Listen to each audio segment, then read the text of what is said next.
Hey everyone, it's Don with Don's Field of Dreams Cards, doing a video response for John Keating and his channel is that 70s card show.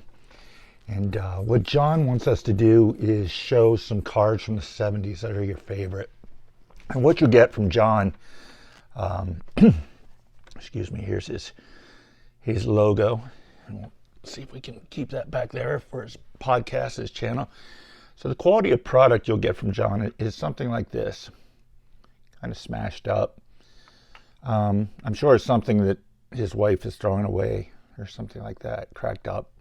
So that's what you're going to get from John. And I'm obviously kidding.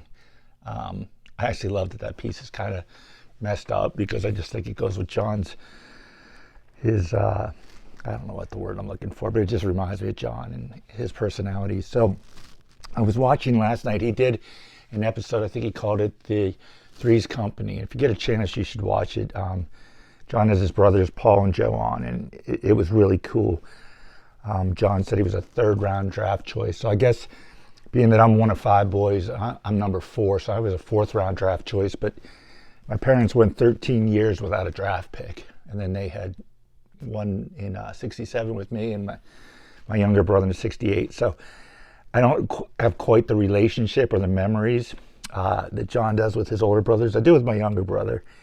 But it was so cool hearing how their mom would take them to games and how they had season tickets and they would split up on the sides of the stadium. And then I think it was his brother Paul who hit his brother Joe in the head with a bat, which it just seems so classic 70s, just guys messing around. And I'm sure John's dad or mom was probably like, just put some ice on it. Didn't even think about going back to the hospital or put a little methylate on that. If you're a kid from the 70s, I'm sure you know what that burning red liquid of hell is.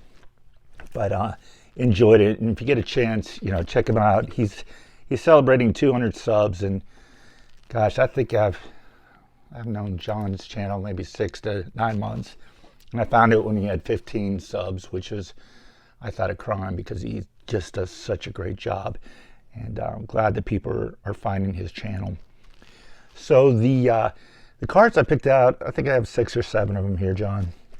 Not necessarily my favorite players from the 70s, although a couple are, but just cards that I've always gravitated to. And man, it's so hard just to pick a few out just from any decade. But I'm going to go from the earliest year up to the latest year in the 70s. And there's no duplicates of players. And, well, I was going to say no duplicates of year, but I am going to show 2 from one year. So starting off, I got to go with the 71 Roberto Clemente. Just a great card. What's the 70s more than Three River Stadium in the background? Just had an opportunity to visit the museum here in Pittsburgh this weekend of Clemente. So what an adventure. And a lot of you might say, why didn't you pick the Thurman Munson for 71, which I love that card, but I don't have it. So that made it easy not to pick it. The next card I want to show is the 72 Rod Carew. What's great about it is, yes, it's a Rod Carew, but I have always loved I don't know if everyone picks this up right away, but his teammate is practicing his putting in the background. So I always thought that made this card pretty cool. Next, I've got a 73, and I think 73 has some of the greatest action shots. And I've always liked this one of Brooks Robinson. I mean, the guy was known as the best fielding third baseman of all time, I believe, and so it's cool to have that. Always liked this Tom Seaver. I kind of gravitate towards action cards in the 70s, I think, for the most part. Just very cool. That's actually kind of high for his leg to be off the ground. He used to have such a low kick. And just great pitching cards of the 70s. Like, look at this one, too, with Nolan Ryan. Love both of those.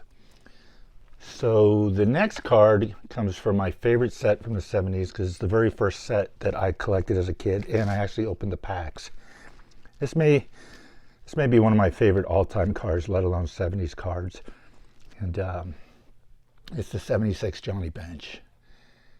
And I've always liked how the dirt is flying up in the air, and I don't see a ball in his hands, so I'm assuming somebody slid home And Johnny's not too happy about it. That's the way I've always interpreted this card, but love this Johnny Bench. One of the great sets and great players. I also love his 73 when he's running into the dugout, catching the ball. He's got, Johnny Bench has so many great cards. You know, some players, I think someone was saying that the other night, or somebody's podcast or live chat, just certain players just have great cards. And then there's other guys, it's like they have a few, but then there's some, it's like, geez, couldn't have done better than that? So the last one I'm going to show is another year that I got to open packs, and that's this 1978 Reggie Jackson. Also love the Thurman Munson from this year, which I do have that card. But just another great pose. I mean, that's just how you remember Reggie hitting, hitting 3 home runs against the Dodgers in the World Series. That's what that looks like. So, John, thanks for giving me another idea to pull out some different cards. It's always fun to do. Really enjoy your channel and your podcast, and enjoyed being on with you and Ray a couple weeks ago. What a blast! So, we're very close in age, so I can relate to a lot of the things John talks about in the 70s, and I think that's why I enjoy it so much.